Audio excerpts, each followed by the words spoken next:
आपके साथ मैं अदिति त्यागी हूं और बात करेंगे किसान नेताओं और सरकार के बीच हुई 3.5 घंटे चली बातचीत का क्या रहा है नतीजा। दरअसल बेनतीजा रही है। क्या चर्चा हुई है और किस तरह की उम्मीदें बंधी हैं बताएंगे आपको, लेकिन उससे पहले नजर डाल लेंगे टॉप 10 खबरों पर। किसान नेताओं और सरकार के बीच बेनतीजा रही बातचीत। 3 दिसंबर को होगी अगली बैठक। किसान नेताओं ने कहा ठोस नतीजे निकलने तक जारी रहेगा आंदोलन। कृषि मंत्रालय में भारतीय किसान यूनियन के नेताओं के साथ बैठक। उत्तर प्रदेश और उत्तराखंड के किसान इसमें हिस्सा ले रहे हैं। दिल्ली नोएडा बॉर्डर पर बड़ी संख्या में जुटे किसान। दिल्ली पुलिस ने बॉर्डर को किया सील। किसानों को समझाने में जुटे अधिकारी। शैला रशीद के पिता ने अपनी बेटी पर लगाया गंभीर आरोप। कहा शैला रशीद ने देशद्रोहियों से लिए पैसे। इंटरनेट डिटेल की हो जांच। शैला ने आरोपों को बताया बेबुनियाद।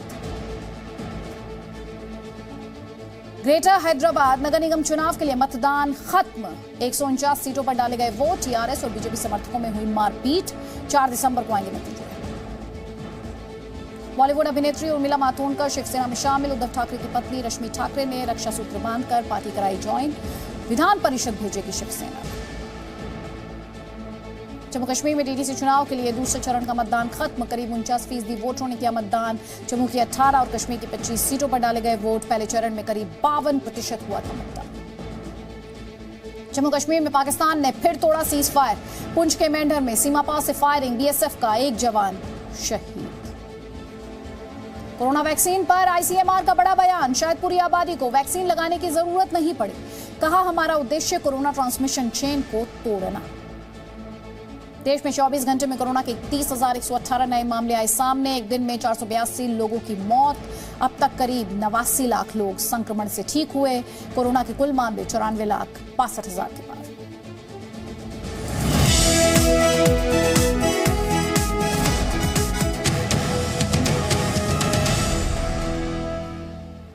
तो देश हित में बात होगी। सबसे पहले बात होगी, ये कहना चाहिए, सबसे बड़ी खबर की। जी हां, बात होगी अन्नदाताओं की और अन्नदाताओं और सरकार के बीच जारी गतिरोध की हम बात करेंगे। आज केंद्र सरकार और किसानों के बीच अहम बैठक हुई और इस बैठक पर सबसे बड़ी खबर यह है कि आज की बैठक बेनतीजा रही।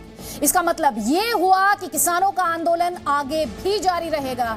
तो सबसे पहले इस बड़ी बैठक से जुड़ी 5 जानकारी जल्दी से हम आपको दे देते हैं। विज्ञान भवन में ये तीसरे चरण की बैठक हुई जो कि बेनतीजा रही। 32 किसान संगठनों के नेता इस बैठक में शामिल हुए थे। कृषि मंत्री नरेंद्र सिंह तोमर ने बैठक को कारगर बताया है। कारगर उनकी तरफ से बताया गया। किसान नेता आंदोलन को जारी रखने की बात कह रहे हैं। और अब आपको बता देते हैं 3 दिसंबर को चौथे दौर की बातचीत होगी।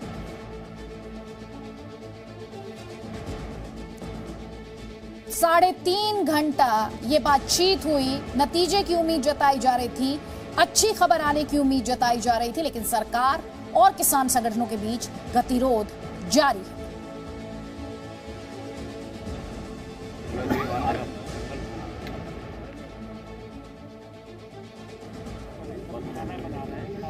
तो आपको तस्वीरें इस वक्त हम दिखा रहे हैं किस तरह से अधिकारियों द्वारा भी समझाने की कोशिश की जा रही है। लेकिन हम आपको ये इस वक्त जो बड़ी खबर है जो अब से थोड़ी देर पहले आई वो ये, हर किसी की निगाहें इस बात पर टिकी थी क्या जो बैठक चल रही किसान संगठनों और सरकार के बीच में, यानी केंद्रीय मंत्रियों के बीच में, क्या उस बैठक से कोई अच्छी खबर आ पाएगी, गुड न्यूज आ पाएगी? क्या अन्नदाता मान जाएंगे या फिर सरकार उनकी मांगों को मान लेगी? ये वो तमाम सवाल थे। आपको बता देते हैं ये बैठक बेनतीजा रही है। हालांकि कृषि मंत्री नरेंद्र सिंह तोमर की तरफ से कहा गया कि किसान संगठनों के बीच में और सरकार के बीच में एक समझ बनी है, जिसे एक पॉजिटिव के तौर पर देखा जा रहा है। साथ ही क्या हुआ है इस मीटिंग में, किसानों का पक्ष पूरा क्या रहा है, इस रिपोर्ट में देख लीजिए। सरकार से मिलने के लिए किसान नेता आए थे बड़ी उम्मीद लेकर, लेकिन वो दिल्ली के विज्ञान भवन से लौटे मायूस होकर।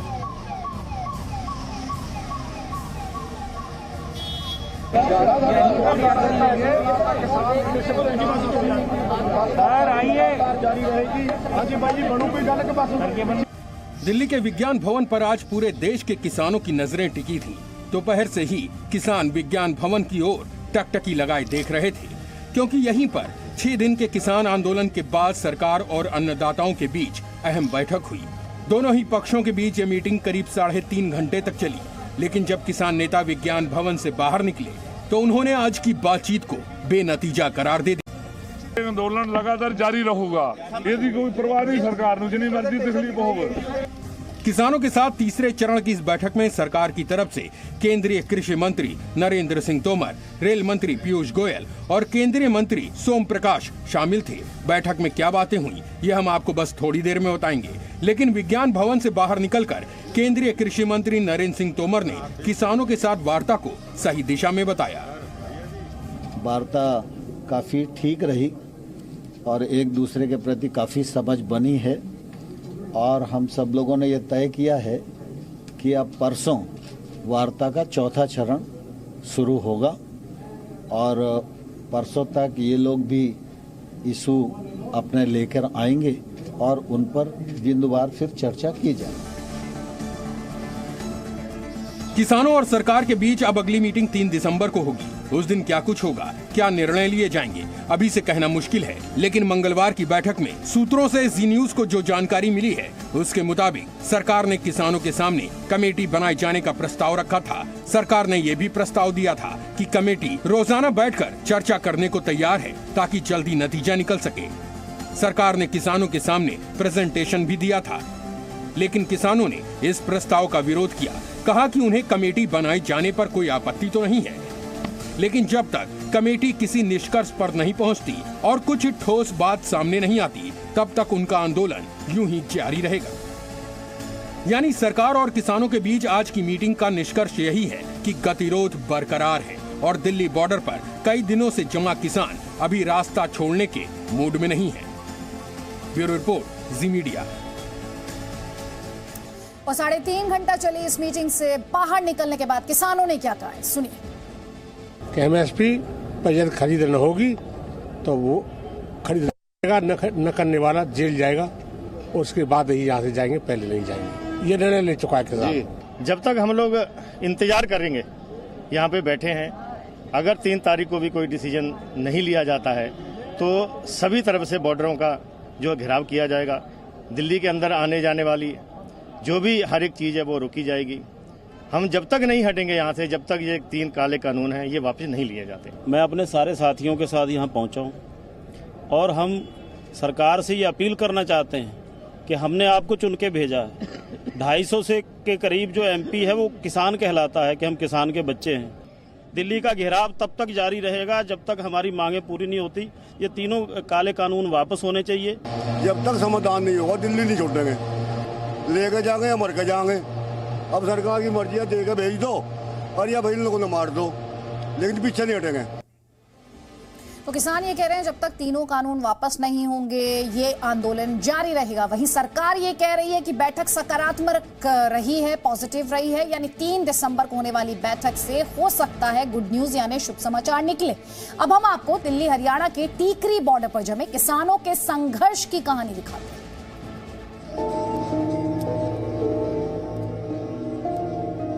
अपना खून जलाकर सबको खिलाता है वो किसान, जली रोटी खाकर सोता है।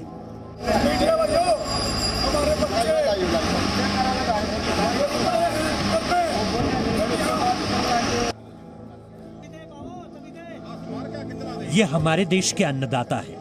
दिल्ली और हरियाणा के बीच टिकरी बॉर्डर पर जमे हैं। ये किसान 7 दिन से अपने घर से दूर है और बढ़ती ठंड में भी सड़क पर रात बिताने को मजबूर है। सड़क पर तोड़फोड़ और पत्थरबाजी करने वाले प्रदर्शनकारियों की तस्वीरों के बीच इन किसानों के संघर्ष की कहानी गुम हो गई थी, लेकिन जी न्यूज ने इन किसानों के संघर्ष की कहानी देश को दिखाने का निश्चय किया और जी न्यूज की टीम रात भर टिकरी बॉर्डर पर इन किसानों के बीच रही। जी न्यूज की टीम पहुंची है प्रदर्शन के बाद किन हालातों में किसान रह रहे हैं उनको जानने के लिए।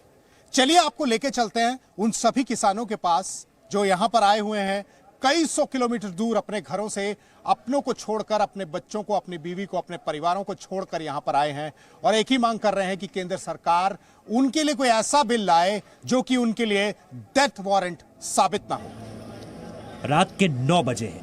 ये किसानों के खाने का समय है, लेकिन खाने के लिए पहले खाना बनाना पड़ेगा। लकड़ी भी गिल्ली है, लकड़ियों का बंदोबस्त हुआ, ईंट का चूल्हा जला और फिर एक साथ कई हाथ रोटी बनाने में जुट गए। कोई रोटी बेल रहा है, कोई रोटी सेक रहा है। बैकग्राउंड में पंजाबी गीत बज रहे हैं।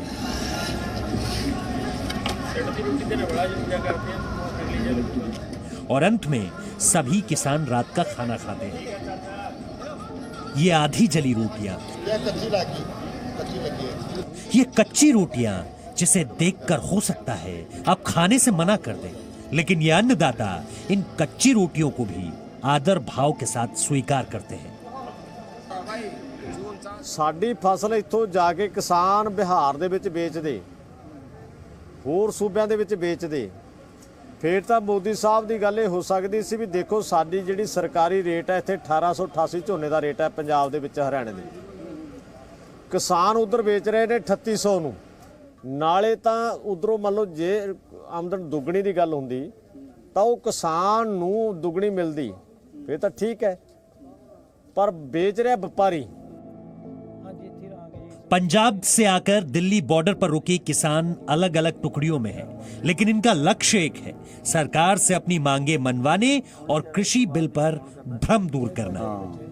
ਜਿਹੜੀਆਂ ਦੀਆਂ ਫਸਲਾਂ ਨੂੰ ਉਹਨਾਂ ਦੇ ਪੂਰੇ ਭਾਅ ਨਹੀਂ ਦਿੱਤੇ ਜਾਂਦੇ, ਉਹਨਾਂ ਦੇ ਉੱਤੇ ਪਾਉਣ ਵਾਲੇ ਖਰਚੇ ਨੇ ਜਿਹੜੇ ਉਹਨਾਂ ਦੇ ਦੁੱਗਣੇ ਤਿੱਗਣੇ ਰੇਟ ਕੀਤੇ ਹੋਏ ਨੇ, ਜਿਹੜੇ ਕਿ ਸਰਕਾਰ ਦੀ ਫਸਲ ਦੇ ਮੁਤਾਬਕ ਨਹੀਂ ਮਿਲਦੇ। ਦਿਨੋਂ ਦਿਨ ਘਟਦੇ ਕਾਰਨ ਘਰ ਦੀਆਂ ਤੰਗੀਆਂ ਤੋਟੀਆਂ ਕਬੀਲਦਾਰੀਆਂ जे फसल हो नाल ही चलणगियां सारियां। सोमवार की रात जब देश प्रकाश पर्व मना रहा था तो इन किसानों ने यहीं सड़क पर प्रकाश पर्व मनाया, इन मोमबत्तियों के प्रकाश से। रात के खाने के बाद कई लोग ट्रैक्टर पर सोते दिखते हैं तो कई सड़क पर ही पतली चादर ओढ़कर सो जाते हैं, इस उम्मीद में कि अगली सुबह शायद उन्हें दिल्ली से खुशखबरी मिले। एक रात किसानों के साथ जो बाकी मीडिया नहीं दिखा रहा वो दिखाने के लिए हम यहां पहुंचे थे और उनके हालात दिखाने के लिए पहुंचे थे जो किसान यहां प्रदर्शन करने के लिए आए। हमने दिखाया कि किस तरह किन हालातों में वो लोग यहां पर जमे हुए हैं अपने परिवारों को छोड़कर, लेकिन वो एक ही बात कह रहे हैं कि सरकार से बातचीत तो करेंगे लेकिन वो ऐसा कोई बिल नहीं चाहते जो उनके लिए डेथ वारंट साबित हो। वीडियो जर्नलिस्ट सूरज के साथ अमित भारद्वाज, जी न्यूज, बहादुरगढ़ टिकरी बॉर्डर।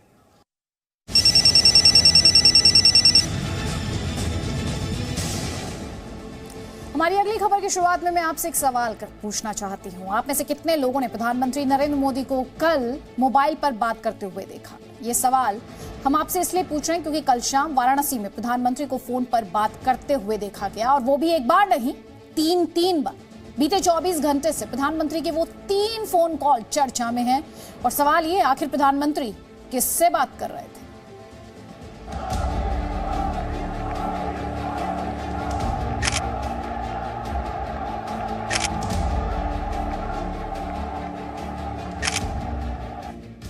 मोबाइल पर बात करते प्रधानमंत्री नरेंद्र मोदी। इस तस्वीर की चर्चा पिछले 24 घंटे से है, लेकिन क्यों? यह सवाल इसलिए क्योंकि दिल्ली से दुबई तक, वाराणसी से वॉशिंगटन तक आपने प्रधानमंत्री नरेंद्र मोदी के कई अंदाज देखे होंगे। आपने उन्हें मोबाइल ऐप्स लॉन्च करते हुए देखा होगा, आपने प्रधानमंत्री को मोबाइल से सेल्फी लेते हुए भी देखा होगा, लेकिन किसी सार्वजनिक स्थान पर बार बार मोबाइल से बात करते हुए शायद आप पहली बार देख रहे होंगे। ये ध्यान रखिए, इस कहानी में प्रधानमंत्री नरेंद्र मोदी का मोबाइल से बात करना खबर नहीं है।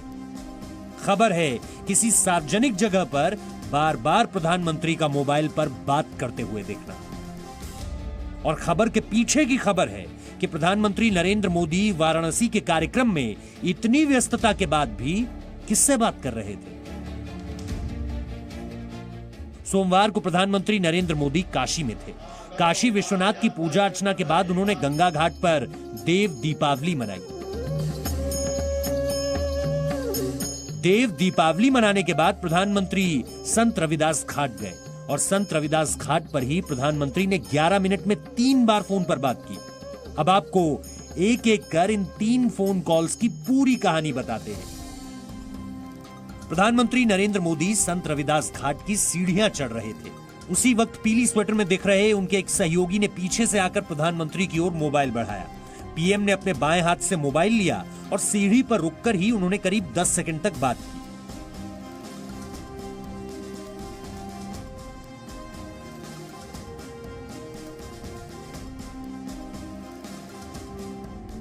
फोन पर बात करने के बाद प्रधानमंत्री ने अपने सहयोगी को फोन दिया और सीढ़ियों पर आगे बढ़ गए। इस कॉल के ठीक 44 सेकंड बाद एक बार फिर उसी मोबाइल पर प्रधानमंत्री नरेंद्र मोदी के लिए जरूरी कॉल आया। इस बार उनका सहयोगी फोन पर बात करता हुआ प्रधानमंत्री की तरफ आगे बढ़ा। प्रधानमंत्री ने भी फोन के लिए अपना दाहिना हाथ आगे बढ़ाया। शायद प्रधानमंत्री को इस फोन के बारे में पहले से जानकारी थी।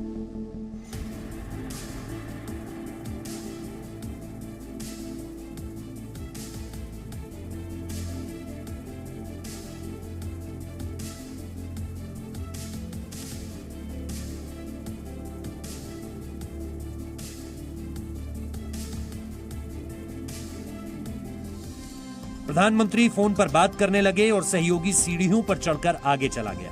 इस दौरान उत्तर प्रदेश के मुख्यमंत्री योगी आदित्यनाथ भी प्रधानमंत्री से थोड़ी दूरी पर ही खड़े थे। प्रधानमंत्री ने दूसरे कॉल पर लगभग 24 सेकंड तक बात की।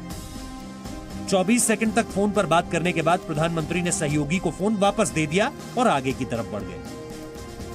इसके बाद प्रधानमंत्री संत रविदास घाट पर मौजूद संत रविदास पार्क पहुंचे, जहां पर उन्हें संत रविदास की मूर्ति पर माल्यार्पण करना था। संत रविदास को नमन करके प्रधानमंत्री को संत रविदास पार्क से निकलना था। इस दौरान दूसरे कॉल के लगभग 7 मिनट 18 सेकंड बाद प्रधानमंत्री ने तीसरा कॉल अटेंड किया।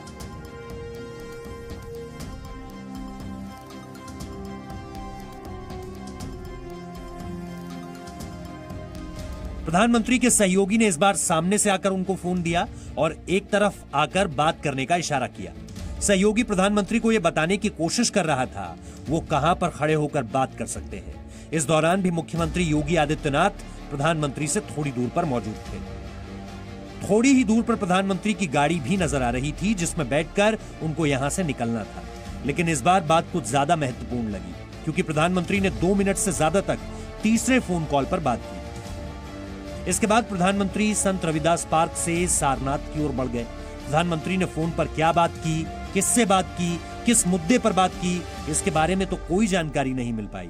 लेकिन बात बेहद महत्वपूर्ण हो सकती है, क्योंकि आमतौर पर प्रधानमंत्री सार्वजनिक स्थानों पर किसी भी कार्यक्रम के दौरान मोबाइल और फोन कॉल से दूर ही रहते हैं। सोमवार को पहली बार उन्हें सार्वजनिक जगह पर बार-बार मोबाइल पर बात करते हुए देखा गया।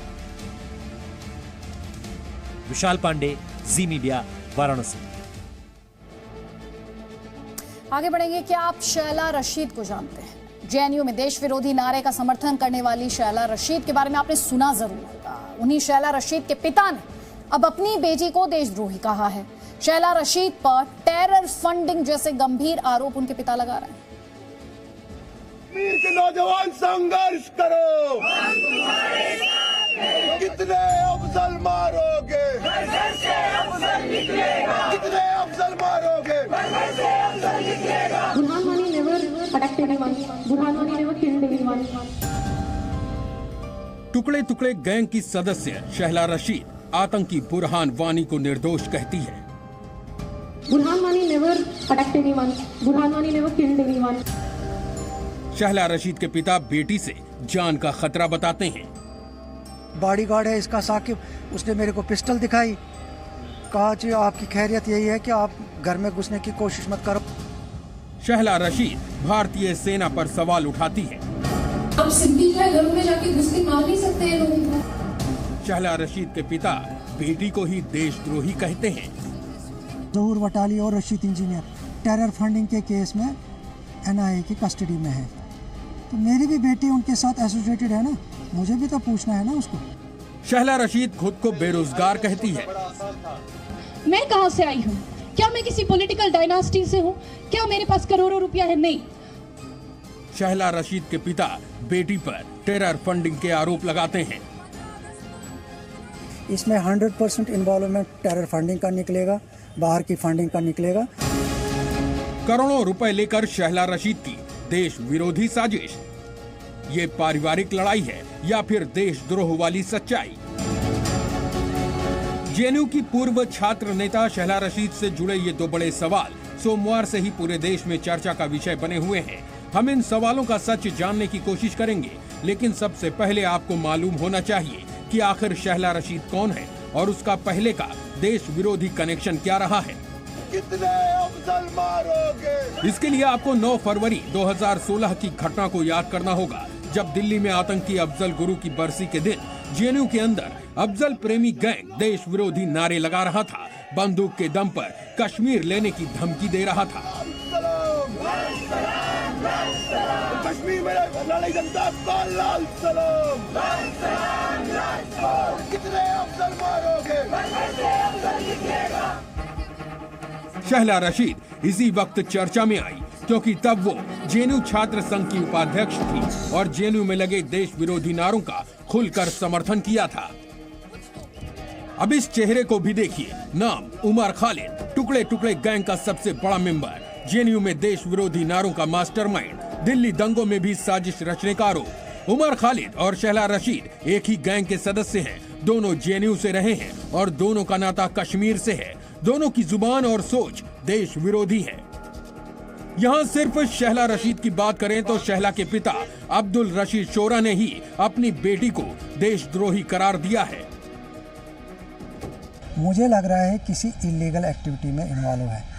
उसके बेसिस ये है कि जो केस इन्होंने मेरे ऊपर किया है डोमेस्टिक वायलेंस का, आप उस केस हिस्ट्री को पढ़ लीजिए। उसमें ये शो कर रही है अपने आप को कि ये अनएम्प्लॉयड है, इसकी बहन भी अनएम्प्लॉयड है। अब इनके अकाउंट से पता लग ही जाएगा, जो इन्वेस्टिगेटिंग एजेंसीज आपको भी बता देंगे कि इनके अकाउंट से कितना मनी ट्रांजैक्शन हो रहा है। तो उसके बाद आप ही फैसला कर लीजिए, जो शख्स अनएम्प्लॉयड होगा उसके अकाउंट में इतना पैसा आता है जाता है, तो आप खुद ही इस बात का फैसला करेंगे ना, क्यों आ रहा है, कहाँ से आ रहा है। मुझे भी यही चिंता है, मुझे एक बार पता लग जाए कि ये पैसा कहाँ से आता है। शहला रशीद के पिता ने शहला के बैंक खातों का जिक्र करते हुए जांच की मांग की है। उनके मुताबिक शहला को जम्मू कश्मीर की राजनीति में लाने के लिए 2017 में टेरर फंडिंग हुई थी। ये टेरर फंडिंग जहूर वटाली और रशीद इंजीनियर ने शहला को Jammu Kashmir People's movement join करने के लिए की थी। कि मुझे जहूर वटाली ने अपने घर पे बुलाया था, जहाँ पे इंजीनियर रशीद भी मेरे साथ मिले। तो उन्होंने मुझे ये सारा कुछ बताया कि इसने हमारी पार्टी ज्वाइन की है और उन्होंने मुझे 3 करोड़ रुपए का ऑफ़र भी बताया है आपके लिए, मतलब आपकी बेटी के लिए, तो वो आप चाहे तो कभी भी ले सकते हैं। क्योंकि ये मेरे लिए नई एक चीज़ थी, मैंने बेसिकली इसके बारे में तो सुना नहीं था, ना इसका यकीन किया था कि ये ऐसा करेगी। मैंने कहा मुझे अपनी बेटी से बात करने दो। जब वो आ गई 7-8 दिन के बाद, उससे मेरी बात हो गई, तो उन्होंने कंफर्म किया इस बात को कि हाँ, उन्होंने इनके संगठन को ज्वाइन किया है और एक पार्टी लॉन्च होने वाली है। तो वो लॉन्च आपने देख लिया, जम्मू कश्मीर पीपल्स मूवमेंट का हो गया। तो लेकिन इन बिटवीन जो पैसे की बात चली, मैंने जब इससे पूछा कि ये पैसे वगैरह ऑफ़र कर रहे, ये क्या था, मेरी बेटी ने मुझे कहा कि आप चुप रहो, आगे से ऐसी बात नहीं करनी है आपको। अब बताइए एज ए पेरेंट ये मेरा कंसर्न है कि नहीं। जहूर वटाली और रशीद इंजीनियर दोनों इस वक्त टेरर फंडिंग के मामले में एनआईए की कस्टडी में हैं। ईडी ने भी जहूर वटाली पर मनी लॉन्ड्रिंग का मामला दर्ज किया था और ईडी ने जहूर वटाली की 73 करोड़ की संपत्ति भी जब्त की थी। अब ऐसे में अगर शहला के पिता अपनी बेटी का संबंध कश्मीर के ऐसे संदिग्ध लोगों से होने का दावा कर रहे हैं, तो ये वाकई गंभीर बात है। अगर कश्मीर में पॉलिटिक्स आपको चलाना, या तो भारत माता की जय करना है, या हम क्या चाहते हैं आज़ादी करना है, बीच का कोई रास्ता नहीं है। तो ये खुद बताए इसने कौन सा 2 में से कौन सा रास्ता चूज करना है। शहला रशीद के पिता ने बेटी से जान का खतरा बताया है। जम्मू कश्मीर के डीजीपी को चिट्ठी लिखी है। शहला के बैंक खातों के साथ साथ फोन कॉल डिटेल्स की भी जांच की मांग की है। वो ये जांच जम्मू कश्मीर पुलिस और एनआईए दोनों से कराना चाहते हैं, लेकिन शहला ने पिता के लगाए गए आरोपों से इनकार किया है। एलिगेशन को एलिगेशन नहीं मानती हूँ, क्योंकि एलिगेशन तब कहलाई जाती है जब उसमें कुछ दम हो, जब उसमें कुछ बेसिस हो। ये जो है ये टोटल फिक्शन स्टोरी है। शहला ने सफाई दी है कि उनके पिता घरेलू हिंसा करते थे। 2005 से ही मां, बहन और उन पर अत्याचार किए हैं। उन पर इसी मामले के तहत केस भी दर्ज कराया गया है, लेकिन पिता बेटी को झूठा करार दे रहे हैं और आरोप लगा रहे हैं कि उनकी बेटी कुछ लोगों के साथ मिलकर जम्मू कश्मीर के युवाओं को भटकाने की कोशिश कर रही है। यूथ को एंगेज करना, किस बात के लिए एंगेज करना है हमें भी पता लग जाए कि मूवमेंट क्या चलाना चाहते हैं ये। पिता के आरोप संगीन है और जिस तरह से शहला रशीद पहले भी देश विरोधी मामलों में शामिल रही हैं, उसे देखते हुए राष्ट्र हित में पूरे मामले की जांच होनी ही चाहिए। जम्मू से राजू केरनी और श्रीनगर से खालिद हुसैन के साथ ब्यूरो रिपोर्ट, जी मीडिया।